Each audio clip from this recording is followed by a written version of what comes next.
Hi, welcome to Off Script. I'm Zach Lewis. And I'm Dr. Draper. Today on the show, we're looking at Fast X, the exciting new Fast and Furious feature, and what is supposed to be kind of the wrap up of the franchise. We went and watched it. Andy and I are not big Fast and Furious fans, so bit of a cynical but tidy review of the new Fast movie. We're also going to take a look at History of Violence. Excuse me. David Cronenberg movie from 2005. Weird one to watch, but we're in this space in summer where we're not quite getting awesome movies back to back. Well, we're getting good movies back to back, but never like 3 or 4 in a row at the movie theater. So we gotta find something else to pair this stuff with. We figured, why not? It's Cronenberg. We like Cronenberg just fine. Viggo Mortensen's in it. We're gonna talk about it. Came out 2005. We're gonna talk about some trailers, some things that are coming up that you might want to keep an eye on. Little Mermaid is next week on the podcast. And before we get to all that on the show, we need to talk about the news. Our first story this week. HBO Max is dead. Yes, rip. If you have HBO Max on your Roku, on your iPhone, just go ahead and uninstall that app. It's done for. Max is the new thing. It's here. We've talked about this on the show before. If you haven't been listening, this is what's going on. Warner Brothers Discovery has officially made the change as of today, the day this episode's coming out. So if you're listening to this, it's already happened. And HBO Max has been rolled into Max, an all-in-one streaming service featuring HBO Max content and Discovery Plus content. Andy, what's this about for people who haven't heard or don't know what we're talking about? What is this? All right, so it was announced about 6 months ago that with Warner Brothers and Discovery merging, that they would try to build some sort of unified app that would have both content from Discovery Plus and HBO on it, and that is manifested today. It's come out that the app is just called Max, simply Max. And I downloaded it this morning. I have the HBO Max, and so for some people they just could log into HBO Max and it would work, but it didn't work for me. I had to download the separate app. And it seemed to work fine. It actually worked pretty well. It was really strange, though, because it's a big mix of all the content. So you have, Succession right next to 90 Day Fiancé, which is kind of bizarre to me. But it does have, an HBO tab. I haven't really gotten into it too much, but it was working for me. Same. I haven't downloaded it yet on any specific device, but I checked out the desktop version today while I was at work. It looks like it's going to be just an amalgamation of everything, right? They've got their little banners that'll say new Max Originals and movies you might like, but they've also got, from the Learning Channel, which is like a horror banner of reality 90 Day Fiancé and My 1,000-Pound Neighbor content that I'm never ever going to watch or engage with. That I wouldn't be paying for if I didn't want to.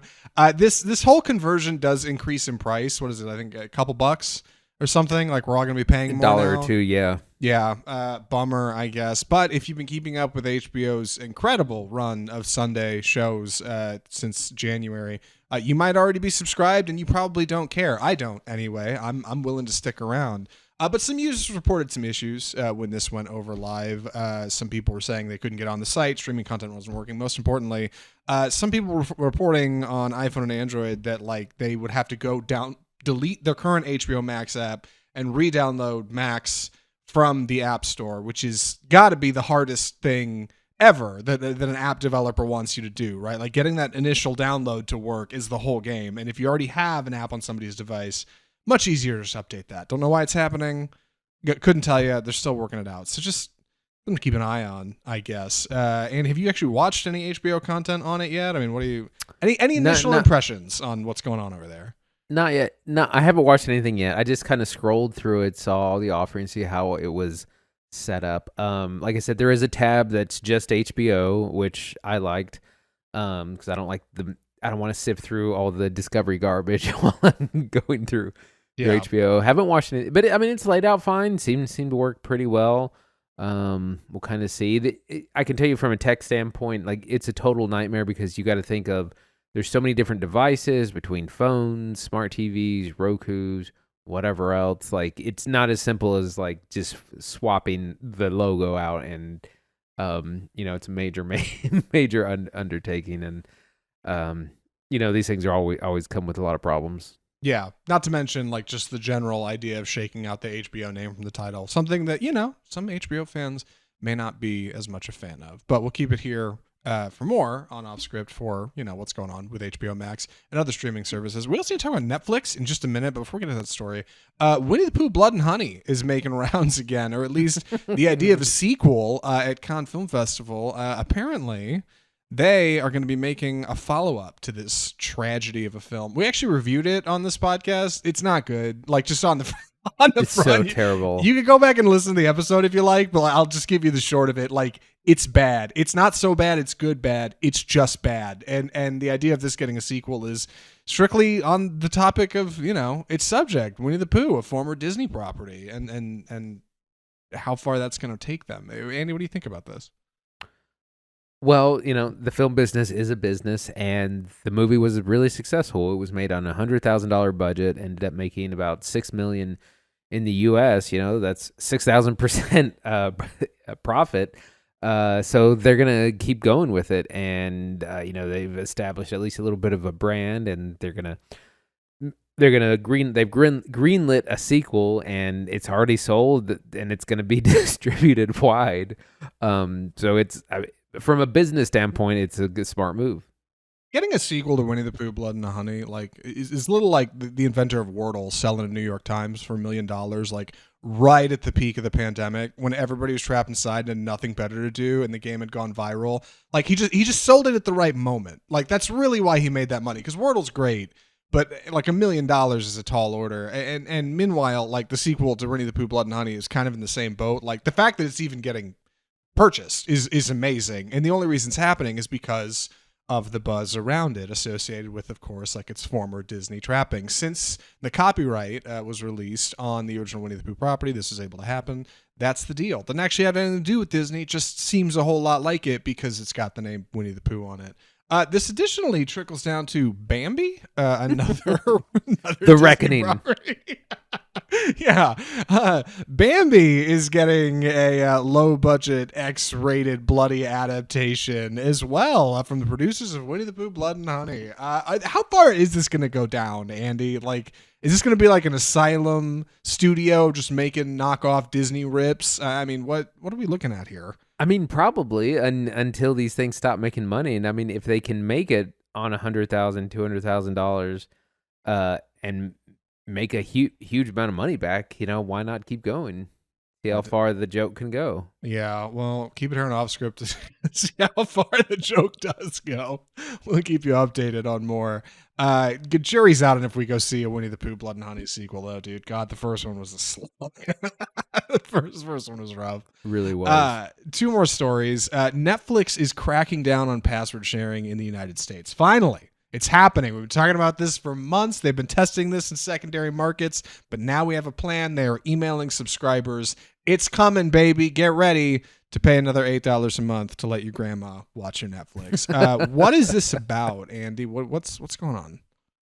So password sharing has been a bane for Netflix as long as the service has existed, and they've recently tried to take steps to stop that and mitigate that.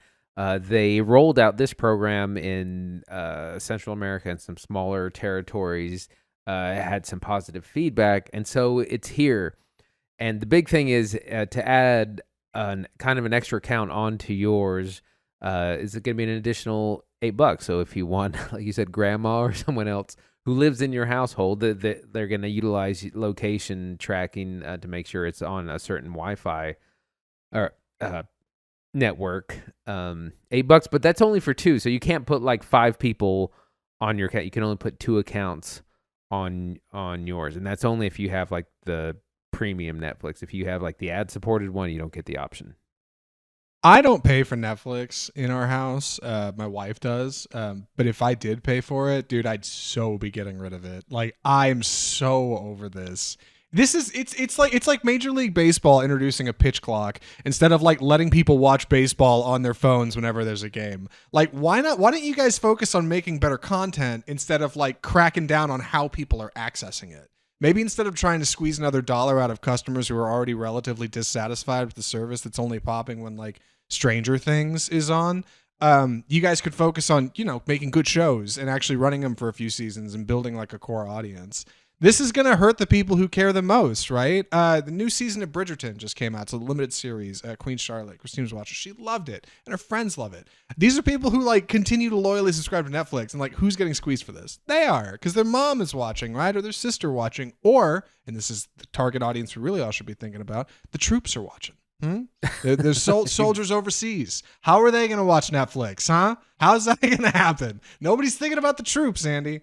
I think this is super lame. Like, I think it's super lame. I think it comes on the back of like an already middling content strategy from Netflix. A huge L for me. I think they should not do this. I don't like it. I don't want other streamers to start doing it too.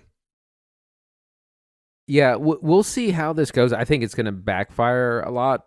But apparently, according to Netflix data, the overall, it's profitable. Like, they're going to earn more money per user than without it. But we'll see how it actually happens and how. I mean, because they're going to run into someone's not going to be able to access something that they are paying for, and they're going to get mad and just cancel it. Yep. So we'll see what happens. Yeah, it's not great. Like, not a fan. Cancel Netflix. Like, whatever. You're right. Like, it seems like this isn't a gamble from them. Like, they've tested this in other markets. To them, the math shakes out where they're going to make more money than they're going to lose. But like, I just if Netflix goes down the drain in the next decade or two, which who knows, right? Or gets acquired by somebody else or something, this will be one of those moments in its history where it's like, yeah, they probably should not have messed with the password sharing thing. Or, it'll be successful, and then soon HBO will crack down on this and Hulu will crack down on it, and we'll all be paying more money for a service we already all enjoy. One more story this week before we move to Fast X. Speaking of Fast X, zooms to a $675 million U.S. opening at the box office this weekend. Good God, people turned out to watch Fast X, Andy. Everybody wants to watch Fast X. Don't you hear people talking about it in your life daily? How bad everybody wants to go see the Fast and Furious movie? Well, turns out it's doing great. Well, people did and didn't at the same time. So domestically, it opened up to 67 million, which is actually really bad for this series. It's kind of been going down in viewership in the U.S., but overseas, it's still huge. The international markets are massive. 250 million overseas is nothing to, be snide about. But Fast 7 opened to like 150 million domestically, and now we're at less than half of that. So that says something about at least how U.S. audiences are doing. But it's massive. It's over 300 million in its first weekend. It's gonna be $1 billion movie probably when you start out that hot. And that's why we're gonna get probably at least another 1 to 2 movies to finish this series. And then, Vin Diesel's been on all over the web hinting at spin-offs, and he's like, we're waiting to wrap this up so we can just start doing the spin-offs. And it's just like, oh my gosh, make it stop. I know. I think a lot of us that's a nice way to say it. I think there's two kinds of Fast and Furious fans. All right. There's people who like have seen every one of these movies, and it's like tradition at this point to go with their family or their friends or get a gang together and go watch like Fast and Furious at the movies, like in the opening couple of weeks, right? Even if it's cheesy, even if it's stupid, like it's what you do, right? Buy the popcorn, buy the drink, like go watch Fast and Furious. You did it last year, do it again this year. It'll be great. And there's other people like who are just kind of weary, who have watched like a few of them but fell off, right? Like watched them when they first came out, right? When they were actually hot. They were about kids stealing VHS players. And maybe saw like Tokyo Drift and like one or two more, but got lost in the shuffle. Couldn't keep up with all the title changes. Couldn't keep up with like who was in it and what was happening. Heard the Charlie Puth song one too many times, and like have just fallen off. And Fast X feels like a movie that, well, we'll get to the full review in a minute, but fundamentally, like it seems like a movie that is made for like the former.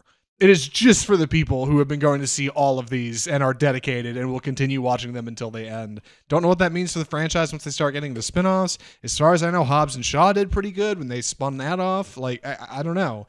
But this movie is clearly doing well, and they're going to continue to make more. God, I hope they don't make another 2. Vin Diesel was saying that at like a red carpet event in Rome for the premiere. There's a clip of him talking about it, by the way, and my man is sauced. Good God. Like, I couldn't believe they were filming him. Him and somebody else from the cast, they are all over the place. Like, it's great. And he's talking about, we're going to make 2 more of these. Just, God, please, Vin, let's just take the check and get out of the limelight, man. Go fish or something. It is what it is. Any excitement, Andy, for where is this headed? What do you think? We're getting Steelbook in 90 days. It's going to make $500 million. I mean, like we have said many times on the show, spectacle sells overseas. The less kind of Americanized you make movies, or the more, that people just have to sit and watch and not really have a whole lot of plot going on. Look at Avatar, for instance.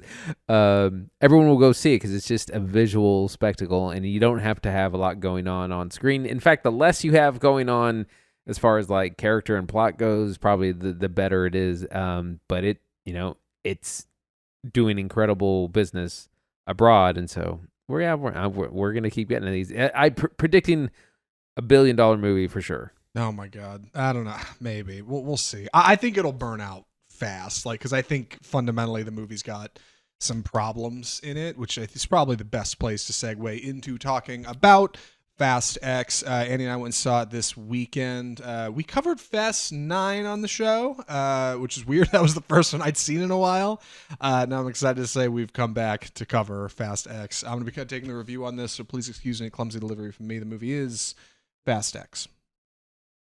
So Fast X is a surprisingly complicated tale.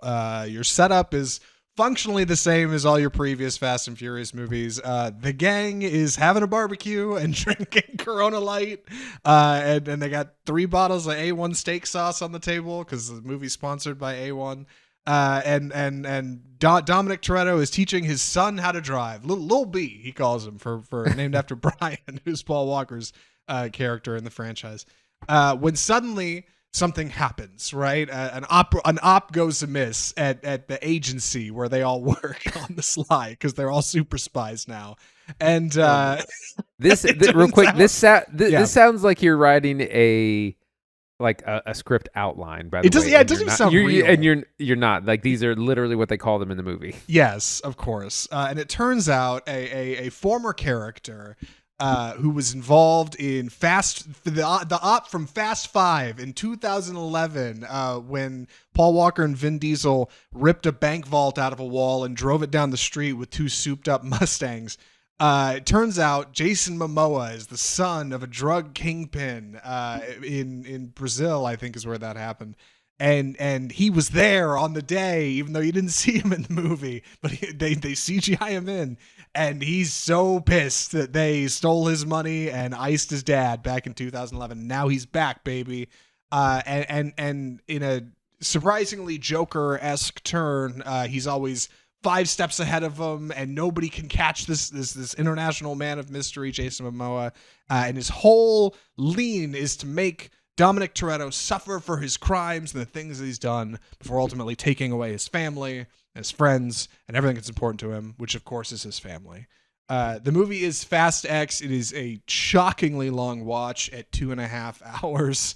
And I think, like I said, if you're a fan of the old ones, you'll like this one. I think if you didn't like the old ones, you're going to be real split on it. Andy, what did you think? So I've seen a handful of these, and we did go see Fast 9. I saw Fast 9 in D-Box, getting thrown around the theater. Huge flex.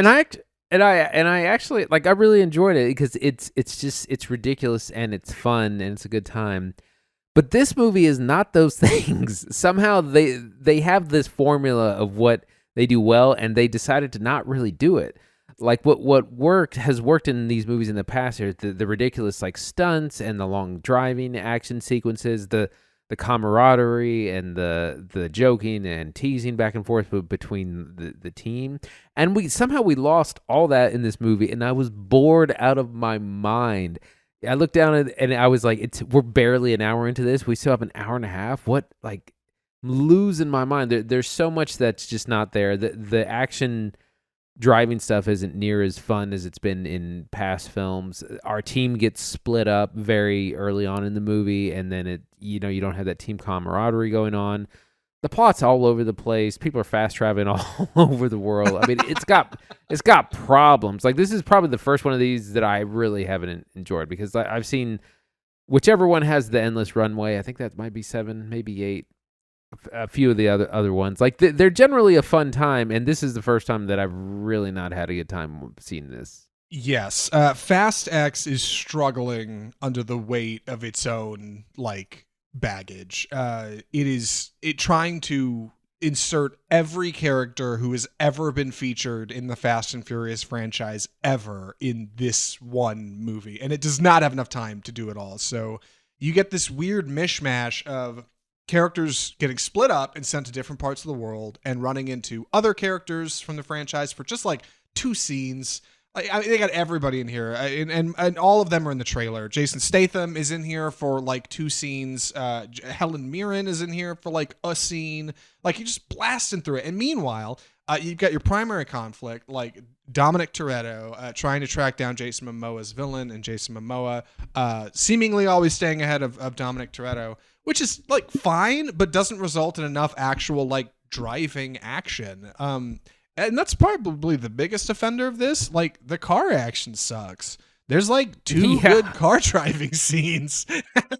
And that's kind of it. There's a couple others, but they're not like good. That's the thing. Like, and I think like good Fast and Furious action has to have like good movement outside of the cars. Like, it's got to be more than just like people looking through their windows at each other and like scowling, right? Like, you got to have something rad happen, like driving a Ferrari out of a skyscraper and into another one, or like ripping a vault out of a wall and having it scream down the street and take out 8 cop cars. Like, that kind of stuff is what works best. And like, not only does it have poor movement with its characters, it's got poor movement with the cars, and like, it just makes for a really long slog.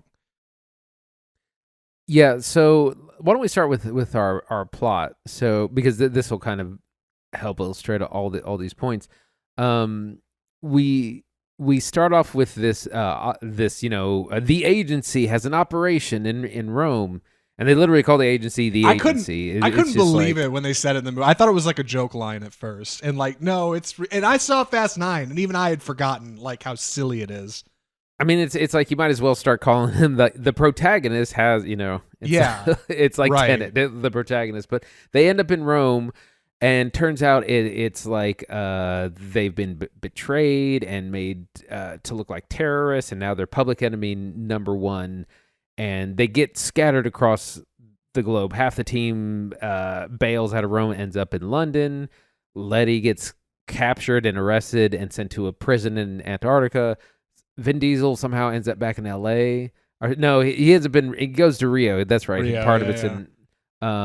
So we're all over the place. But then it gets, and there's a big exciting like car thing that happens at the end of Act 1 when all this happens and the team gets split up. But then it's just so boring after that. We never really see everyone get back together. There's a couple of action fight scenes for some reason, but we don't see anyone getting into a car for like another hour, and it's just like it's mind-numbingly boring trying to get there.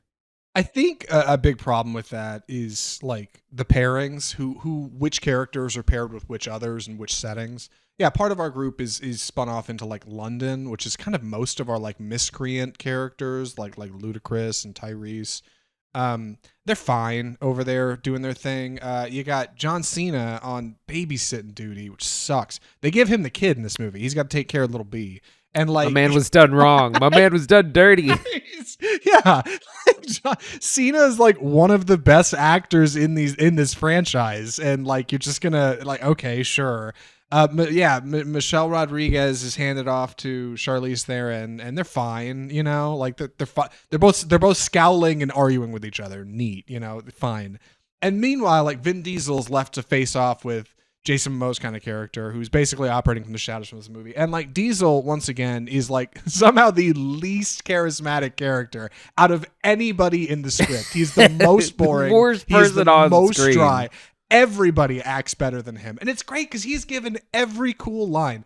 Almost every character that interacts with Diesel has a feed line where they say something to him that cues him up to say like the big profound thing about family in the moment. Or he says something funny about how, I don't know, some cheeky joke that's stupid that like everybody's forced to laugh at. And this comes at like a functional problem with the script. Remember, Justin Lin, who was the guy who basically turned this whole series around, following Tokyo Drift. I think he did Tokyo Drift. He left shooting Fast X days into production. He has done all of these up to this point. He has like shaped this franchise into what it is. And he said he got so pissed trying to argue with Vin Diesel. There was a door slammed and phone calls and people were madder than hell that he left the production. He bailed on the whole thing. And they hired Louis Letterier, who is the director of the Transporter series, Now You See Me, Marvel's Incredible Hulk. They hired him to pick it up. And he does a fine job like cobbling it all together. But God, like it's like he has to work around how dry Diesel is in these movies. And Diesel is not, it's funny because Diesel is acting this. Like he's not actually that dry of a dude in real life, I don't think. He put out an album, which is fine. I've seen him in interviews. Like he's relatively more uppity than he is in these movies. Like the way he plays Dominic Toretto is just so flat. Like I just don't care, you know? And then, of course, there's Jason Momoa, who is actually really pleasant, I thought, in this movie. Do you want to talk about his kind of turn as a villain here?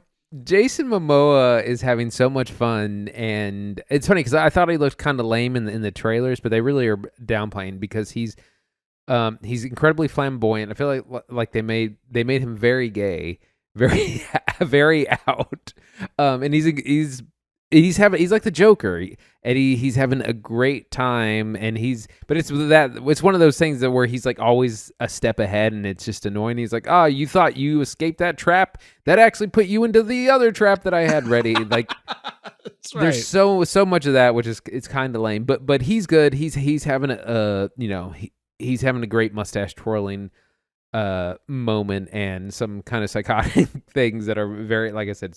They have him in purple at some point, and I was like, this is very Joker inspired. Yeah. Go ahead. Well, funny enough, John Cena, I feel, is doing a Batman audition through part of this.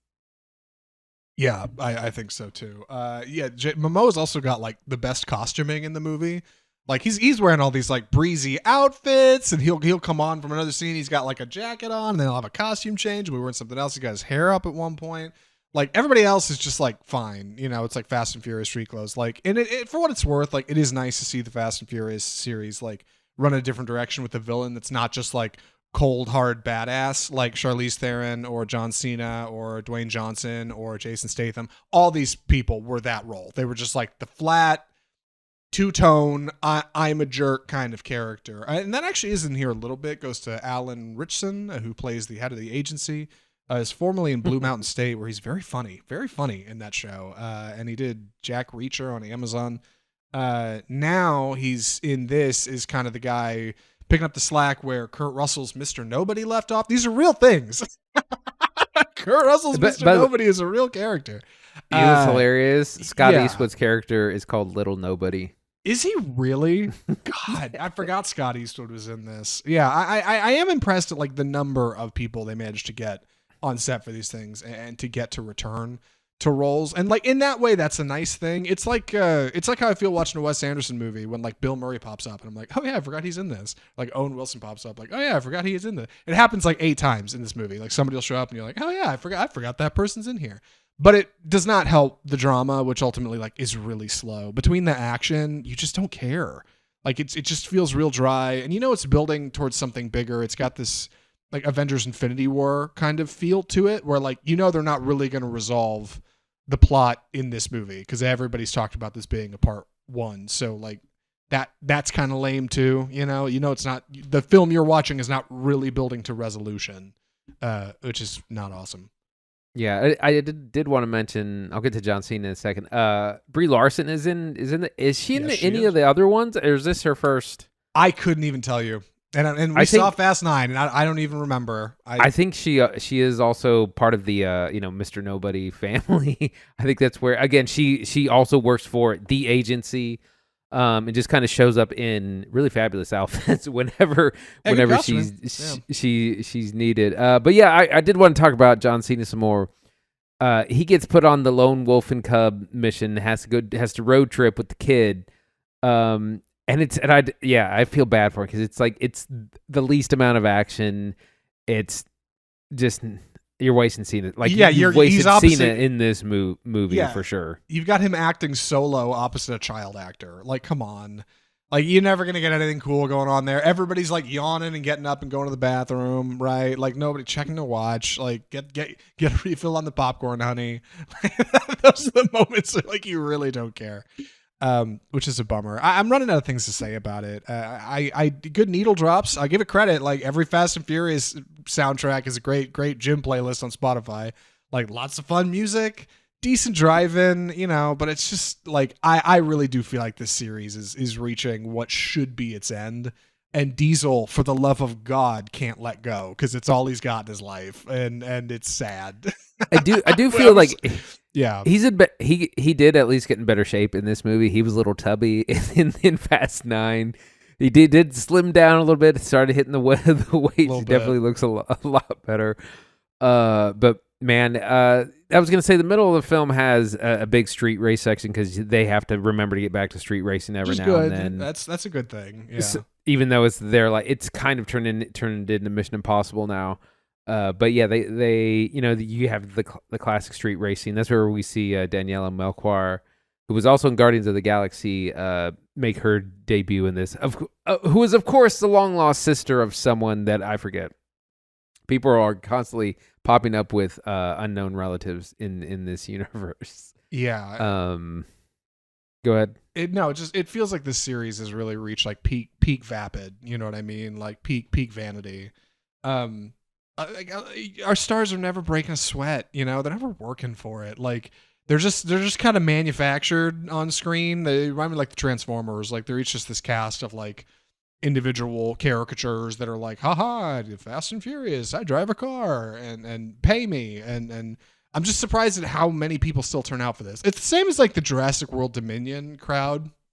Like, yeah, that theater was full of people who were on their phones half the movie and were filming part of it for Snapchat so they could like roll it into other people viewing their lives through the lens of social media. And like in that way, like that's what Fast and Furious feels like it's become. Like there's no substance here. It's just like, just crank it out. It's formulaic. It'll make money. That's the thing. And like, if anything worked in these movies, it was at least the damn action, right? Like at least I would see something cool happen with a car. And even Fast 10 doesn't have enough of that, like to save it. I think. I hope whatever's next is bigger. There were moments where I thought the screen looked 100% animated. Like this looks like I'm watching a cartoon. Oh, for sure. Because of everything that's happening. Yeah, there's bad green screen behind people, like when they're at their stupid barbecue. Like it's really obvious, like you guys are on a set, like none of this is, that's a green wall behind you. It's not it's not like a picturesque view of Los Angeles. You couldn't be bothered to go out and shoot it. No, we're just gonna shoot that on studio, stage 8. We'll do that scene on a Tuesday. Like it just feels like so much less than like what it used to be. I mean, for God's sake, Tyrese's character has a gold Lambo at one point in the scene. I don't think you ever even get like a full shot of it just driving. Camera's just cutting around it, switching to other stuff. I'm just like, show me the cars. let me just see the cars. That would be cool. And like, it can't even get that right. Like if it can't focus on characters who are too out of place, like to fit anywhere, and it can't have a good plot. Like, I don't know. At least give me that. At least Jason Momoa's having fun. Like at least he had a good time. Good for him. Mm-hmm. Any other thoughts on this for recommendations? I'm ready. Andy, would you recommend Fast X? Only to hardcore fans of the franchise. If you're someone who's seen every single movie and you rewatch them and you're there on day one, definitely for you, catch up with the rest of the crew. For anyone else who's not really interested, I would say hard pass. Don't even wait for it while on streaming because it's so long. It's the full 2.5 hours. Cutting a half hour out would have helped it a lot, but it's not even fun anymore. It's not even like stupid popcorn fun. Yeah, I'm in the same boat. And if you're a big fan of the series, like you'll probably enjoy it.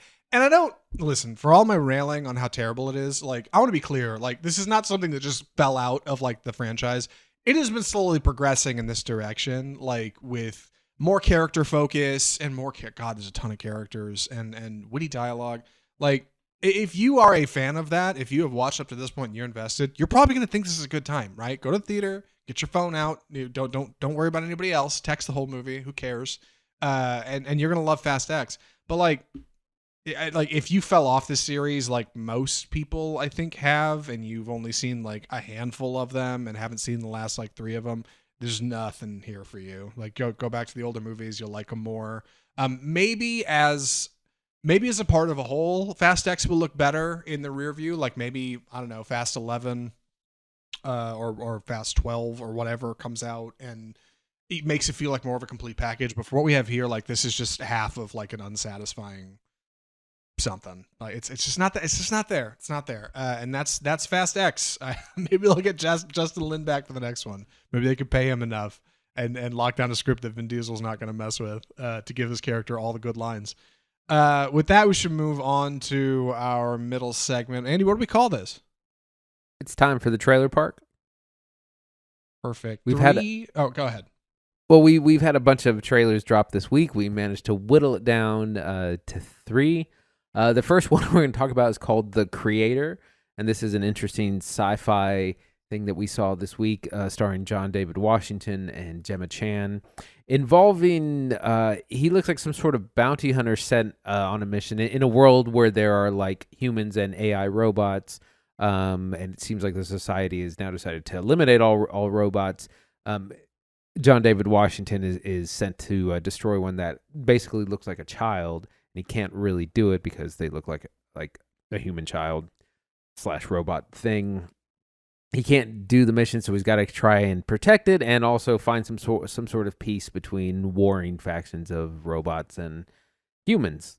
This looks like an interesting premise, but it's a September release, and it's directed by Gareth Edwards, who destroyed Rogue One and somehow was saved by editing.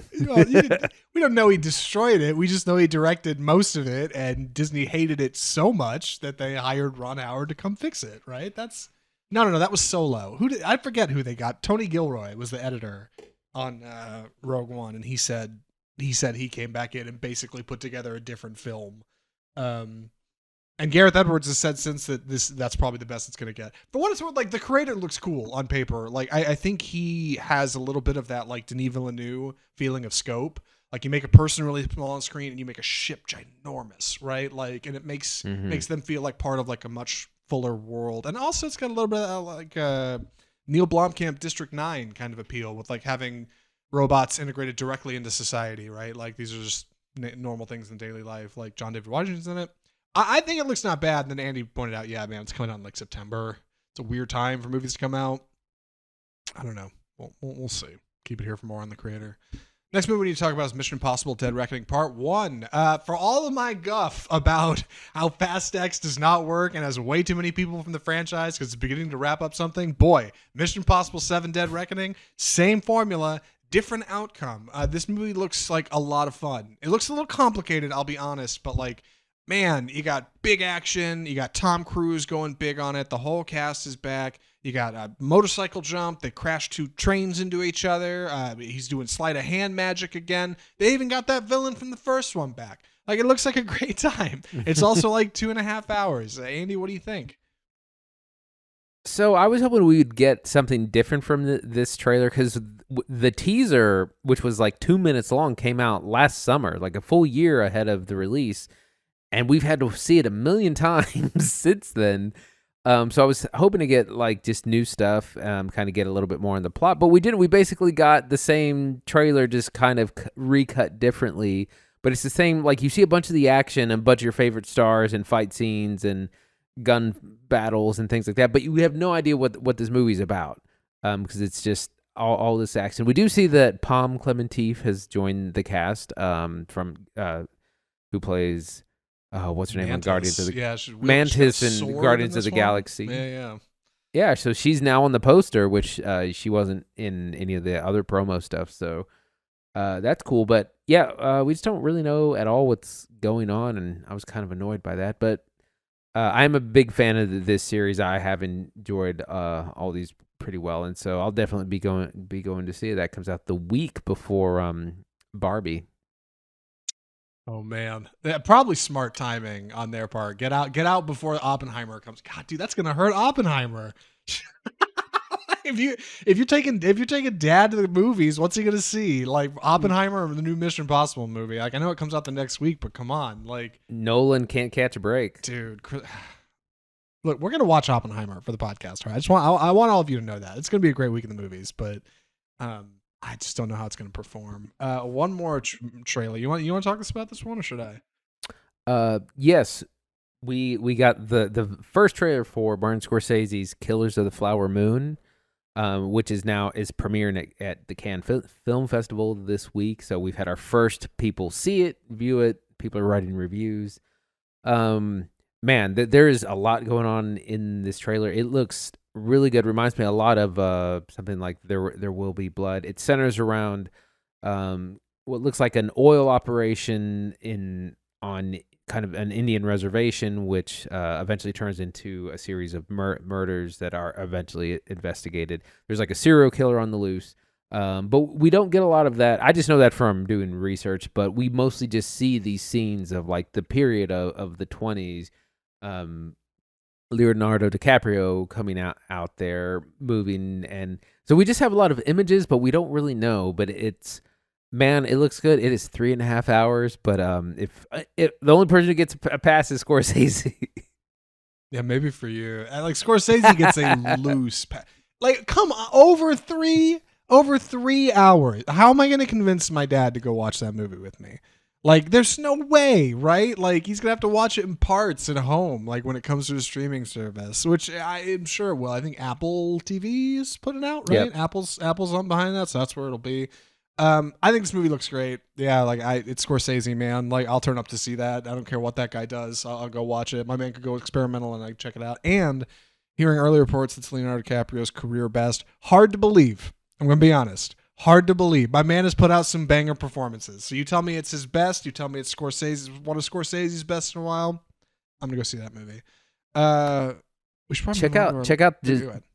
Well, real quick, check out this cast. It involves Leonardo DiCaprio, Robert De Niro, newcomer Lily Gladstone, Jesse Plemons, John Lithgow, Brendan Fraser. I mean, it's a stacked cast, and it's this epic, $200 million film. So we're definitely going to be talking about it. It comes out in October, I believe.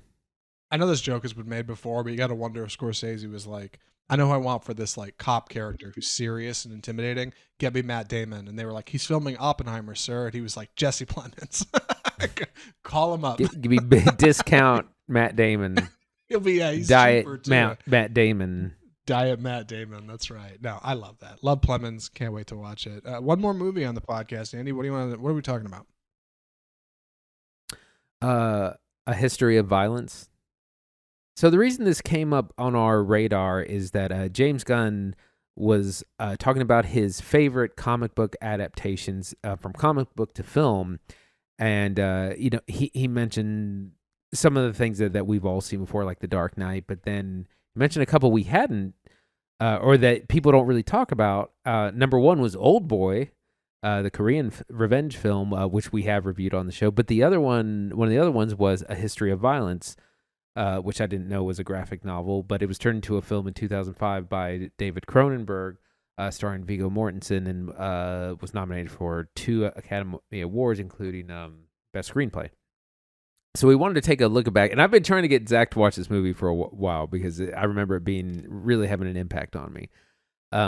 Anyways, the film stars, like I said, Viggo Mortensen as Tom Stahl. Tom lives in a small Midwestern town, very folksy. He's got a loving wife played by Maria Bello, two great kids. He helps run a diner.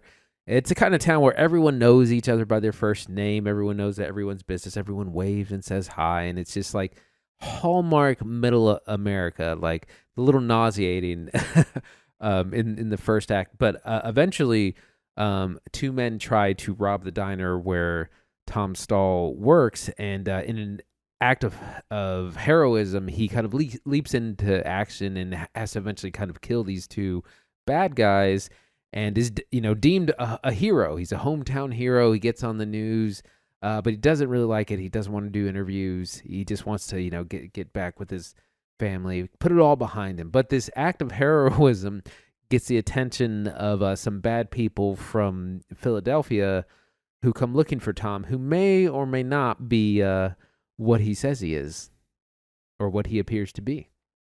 So that's our setup. Zach, what'd you think? 2005.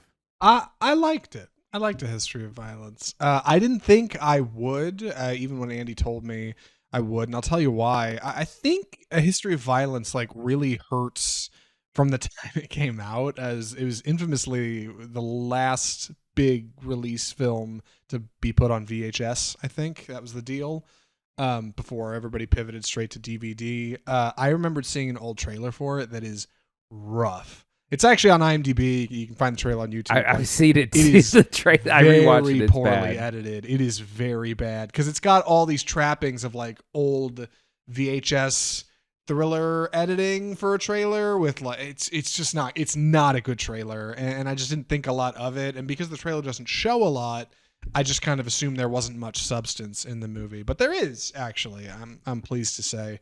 I'm a big Cronenberg fan too. I'm surprised at how many movies I've seen of his going back, and just last year we watched Crimes of the Future, starring Viggo Mortensen, directed by David Cronenberg. Like they've worked together for a long time, so I was pleased to say that like this one came out better than I thought it was going to be, and that's really charming and does not always happen with older media like this. Like sometimes you go back and watch a 4x3 feature you're like this does not hold up, but like History of Violence actually does, and I had no idea it was based on a comic book. Shout out to James Gunn for being the reason we watched this movie. Where do you want to start talking about this, because I got a lot of hot takes?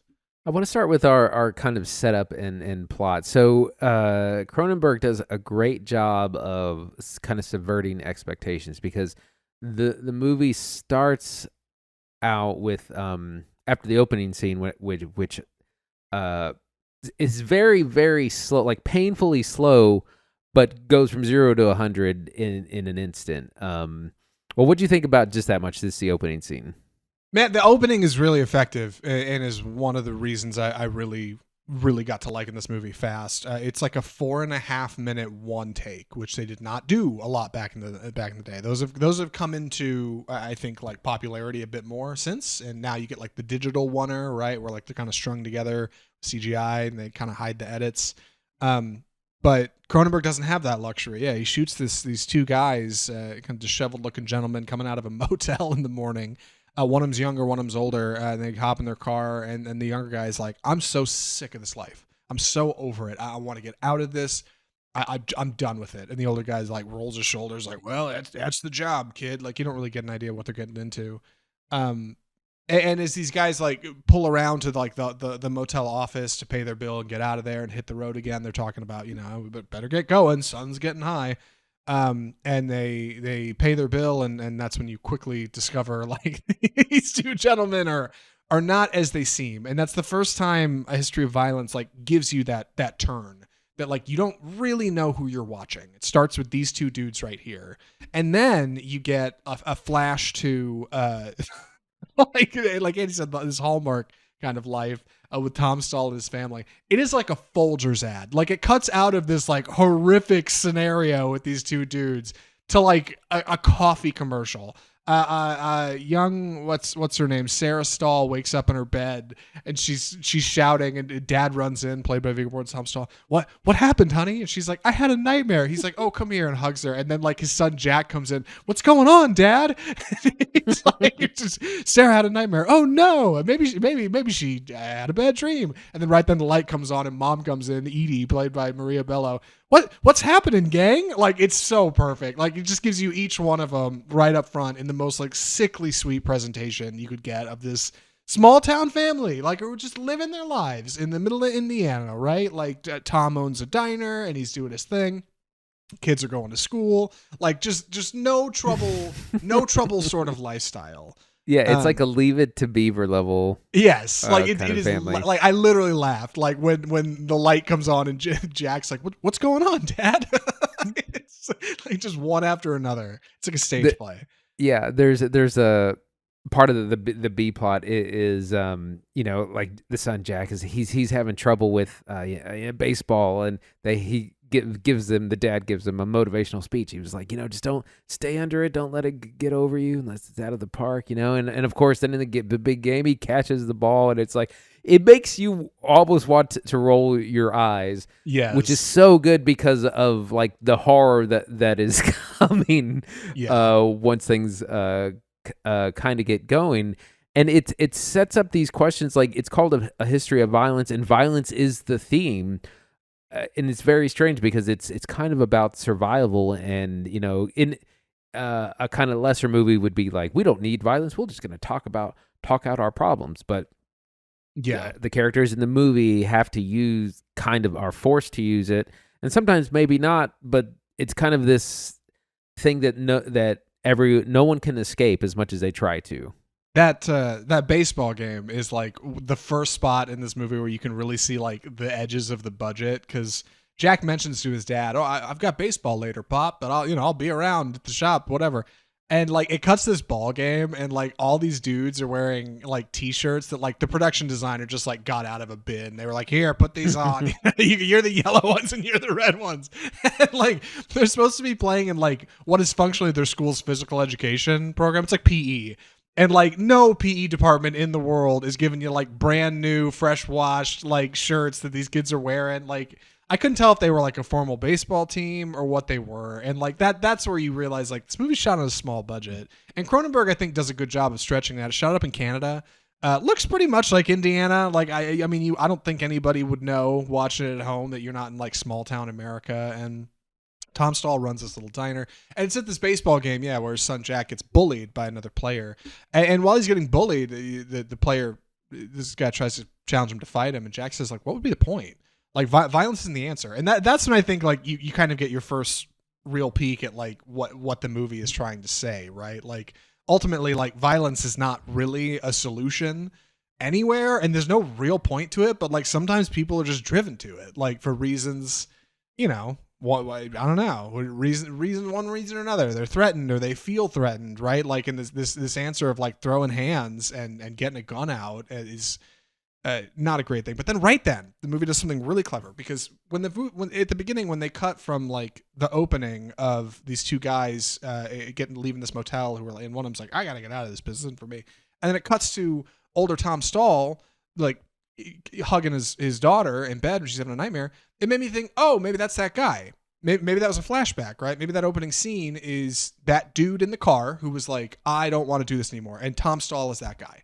Like that's a flash forward, right? That's where we're at now. And then right then in the movie, when Jack's talking about this stupid bully thing, those two dudes show up, which was so great. I so didn't expect it. Like I really didn't think these guys were going to be present, and by showing up in present time, like it shows they are a threat to our characters. Like our heroes, the Stahl family, is now functionally in danger of these two dudes, like who are dangerous men. And that was a really pleasant twist too for me. Like right in the first act, I was like, oh, I didn't think this was going to happen. Like now, Tom Stahl better watch out for these dudes. They're not good guys. Which makes it all the more satisfying when they run into each other and functionally trigger the events of the film, right? Like this is where the violence begins. That was really cool. That was really satisfying on first watch. Right. When we have this eventual confrontation in the diner, part of the thing that, initially it's like, oh wow, Tom just leapt into action and he's a hero. But then when everyone kind of stops and thinks about it for a minute, they were like, well, how Tom, how exactly did you do that? Because he just leaps into action. He doesn't think, like, this movie's old, so I'm gonna spoil some of it, but like he smashes a guy over the head with the coffee pot, just hot coffee, just smashes without thinking, and then he jumps over the bar, grabs a gun, and shoots the other guy, and it's just like all in one smooth motion. It's almost like what you would see in a fight scene. And at first everyone's like, oh man, he's a hero, but then it's like, how'd you do that so easily? Which leads us into a brilliant act two when Ed Harris's character shows up, and they got this big black sedan. They're dressed like guys from the city. He comes in wearing glasses, and he starts calling Tom Joey. He's like, nice to see you, Joey. And he's like, I'm sorry, sir. I don't know who my name is Tom. And he keeps pressing, and you get the feeling like these are some gangsters, like some real like mob type figures, and they have a big interest in Tom, and they keep kind of coming around and bothering him, and they kind of think he's someone else. They're like, I think you're actually this guy we used to know in Philadelphia, and I think you're just kind of hiding out here. And he no, sir, that's not me. And it brings up another kind of theme in the film, which is identity. Because we think Tom is one thing, and everyone, including his wife and family, thinks he's one thing, but maybe he's not. Yeah, and like this is introduced a couple times, like in the movie with those guys in that great opening scene. Are these guys good dudes? They're not. Okay, well, was that Tom Stahl in the past? It isn't. Okay, well, are they a danger to him? They are. By the time you get to whether or not Tom is a good or bad dude, you're not sure first time around. And I should say, like, this is part of where I think the movie is a little weak. Dude, Viggo Mortensen, listen, love him to death. I've seen a lot of movies with Viggo Mortensen. He's great as Aragorn, Lord of the Rings. He does not get the emoting right for being like a suspicious man. He comes off as like, he just kind of looks confused in a lot of scenes. Like he's just kind of wide-eyed and he's not really answering people. And you're like, what's your deal, guy? And it's rare when a movie will accuse a character of being somebody they're not, and they actually won't be that person. Typically when a script, it's like a Chekhov's gun situation. Typically when a script calls for somebody to be sneaky and underhanded, they are, because otherwise it wouldn't be in the script in the first place, right? And I thought watching this, because of the clever start, because of the kind of turn in the first act, I thought maybe it's not him. Even the title like implies that Tom Stahl has, quote, a history of violence, right? It's the name of the freaking movie. Like everything points to him being probably having some kind of history, and being able to clock these guys in this diner is evidence of that. But you're not sure. And like I thought, maybe it's clever enough that he won't actually be what he says he is. Maybe that's the way this is gonna go. So that was at least a satisfying mystery, but it's not because of Viggo Mortensen's performance. Like it's because of like the way Cronenberg puts the movie together. Like that's the reason I felt that way watching this. I should say his wife, Maria Bello, is acting circles around him, although she's far too, like, she goes too far, I think. And the two of them end up like lacking chemistry, leading up to, I should say, rather uncomfortable, a couple of rather uncomfortable lovemaking scenes in this movie. So I wanted to talk about that, because like I said, violence is kind of a theme of the movie, and I think what this kind of story and director is kind of arguing is that, like, sometimes violence is a necessity. It's not about, is it moral or immoral? It's sometimes you need it for survival.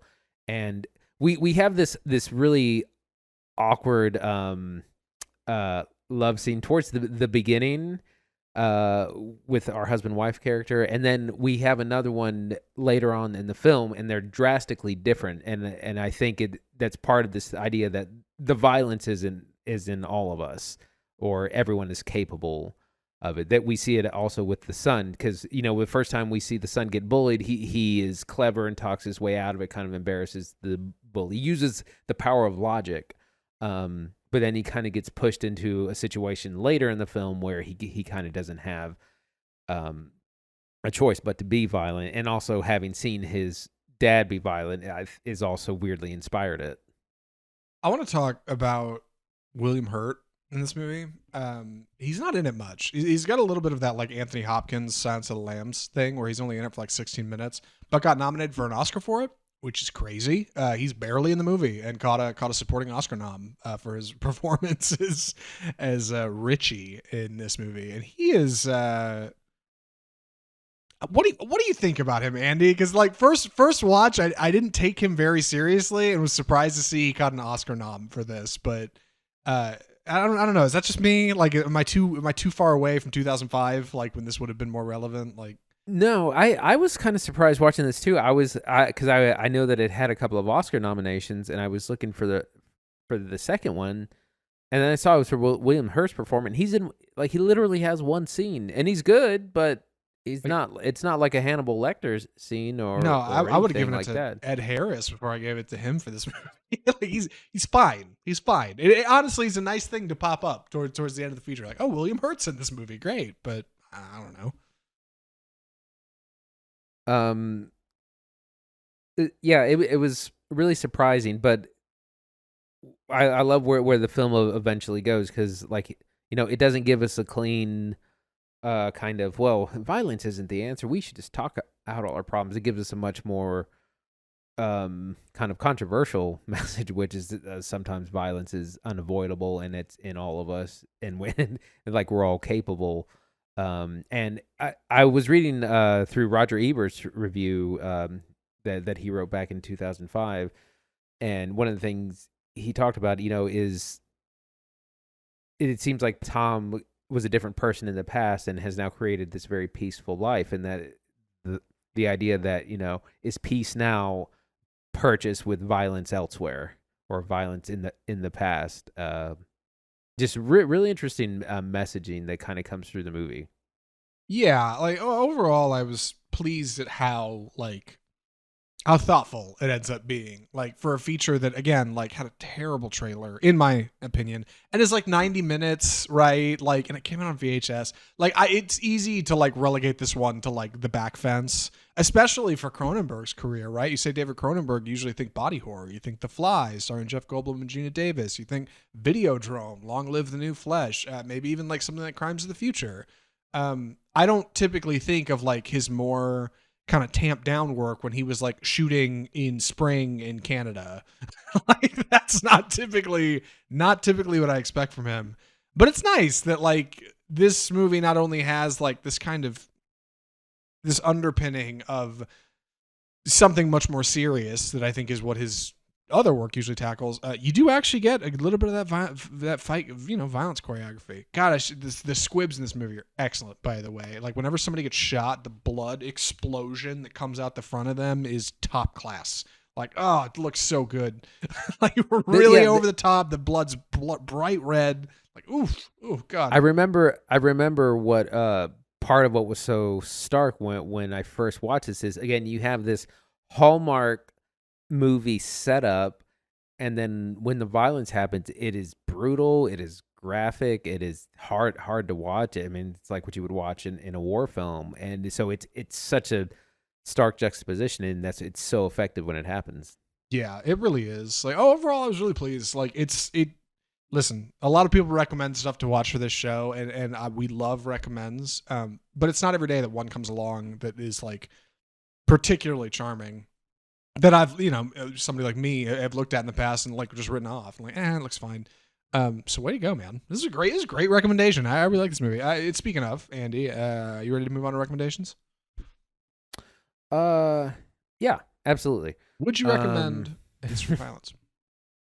Absolutely would for the esteemed cinephile. This is going way back to 2005. It's short. It's only 90 minutes. But just profound movie and told, and I think in a very it's just so effective the way the setup is so like Midwestern folksy, and then there's this incredible violence that you're going to witness later on, and just like this meditation on the subject like violence and giving us uneasy answers as opposed to kind of what you would get in a Hallmark movie. So I highly recommend. Content warning for strong violence. Yeah, man. That's worth mentioning.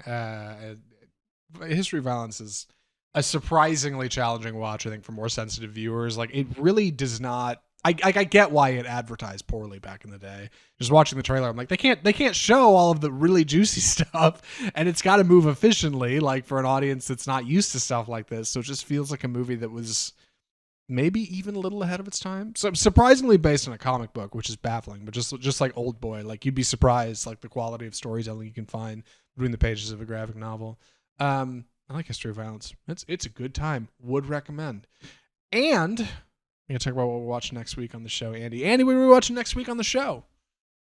We will be watching the live action The Little Mermaid, the musical thing starring Halle Bailey, which I can finally say her name and not say Halle Berry. Yes. Halle Bailey comes out this Friday in theaters only. I've heard good things. Heard it's described as the best live action since Beauty and the Beast. Good singing, good songs. We'll see. It is super long. It is 2 hours and 15 minutes. The original is like an 85-minute movie, so not looking forward to that.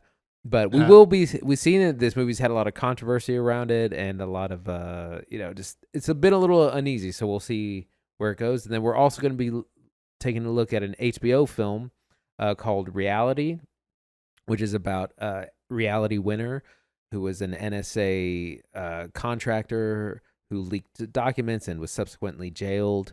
And so it's a look at a fictionalized telling of hers, starring Euphoria's Sydney Sweeney. So we'll be taking a look at that also. Yes. I saw a tweet about a Little Mermaid that I wanted to share on the show because I think it's hilarious and a little representative of Disney's live action strategy. In response to a critic saying that Disney's Little Mermaid live action was a return to form just as good as Disney's 2017 Little Mermaid or Beauty and the Beast live action. Somebody said that's like saying the broken glass I'm chewing on right now is better than the barbed wire I was chewing on last week. I've heard Halle Bailey's excellent in it, which I felt that way since like the first trailer when she's just like singing a track, and I was like, okay, clearly she's got pipes. She'll probably be awesome. And I hear it's more colorful than it's supposed to be.